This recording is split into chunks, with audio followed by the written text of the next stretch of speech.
first of all, congratulations, Yogesh ji, for successful completion of the journey of FC21, sir. Thank you, thank you जी। तो Yogesh sir, आप please बता सकते हैं कि FC21 करने से आपको क्या क्या बेनिफिट्स मिले?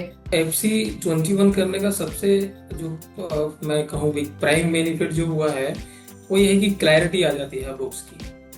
अभी हम बुक्स में एक जनरल सिर्फ एक अकाउंट मेंटेन कर रहे हैं, उससे क्या डेटा एक्सट्रैक्ट करना है, क्या रिपोर्ट जनरेट करनी है और उसके बाद हमारे को क्या एक्शन लेना है इम्प्रूव करने के लिए, वो चीज़ें नहीं हो रही थी। तो ये एक प्राइमरी बेनिफिट हुआ है कि हमारे को वो सारा आज हमारे पास रिपोर्ट्स हैं तो हमें पता है कि हम कहाँ पे इम्प्रूव कर सकते हैं, कैसे इम्प्रूव कर सकते हैं। राइट। FC21 करने से पहले कौन कौन सी प्रॉब्लम से आप डील कर रहे थे? प्रॉब्लम मेजर हमारा प्रॉब्लम इस इंडस्ट्री में पेमेंट्स का है। आपका जो हमारे को बिल्डर के साथ काम कर रहे हैं तो पेमेंट्स में इम्प्रूवमेंट हुआ है। मेन थिंग वही है कि अगर हमारे को क्लैरिटी है कब कितना लेना है, कलेक्शन जिनकी हम बात कर रहे हैं, हमने टीम को उस तरह से अलाइन किया है, पेमेंट फॉलोअप इम्प्रूव किए हैं तो हमारे को बेनिफिट हुए। एंड योगेश जी, आपको लगता है कि ज्यादा से ज्यादा बिजनेस ओनर्स और कंपनीज को ये प्रोग्राम करना चाहिए और क्यों करना चाहिए? ये बिल्कुल करना चाहिए।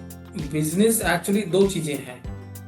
एक तो बिजनेसमैन देख लेता है कि मेरे को कोई प्रोडक्ट सेल करने में या सर्विस देने में इतना प्रॉफिट हो रहा है, लेकिन कई सारी चीजें हिडन कॉस्ट हैं। एक आपका यही होता है कि हमारा कैश फ्लो अगर रेगुलर नहीं है तो वो भी हमारे को कॉस्ट बढ़ जाती है प्रोजेक्ट की। कई बार प्रोजेक्ट हमने इनिशियली ले लिया, उसमें हमारे को प्रॉफिट है, प्रोजेक्ट डिले हो जाता है, पेमेंट डिले हो जाते हैं तो कॉस्ट बढ़ती है।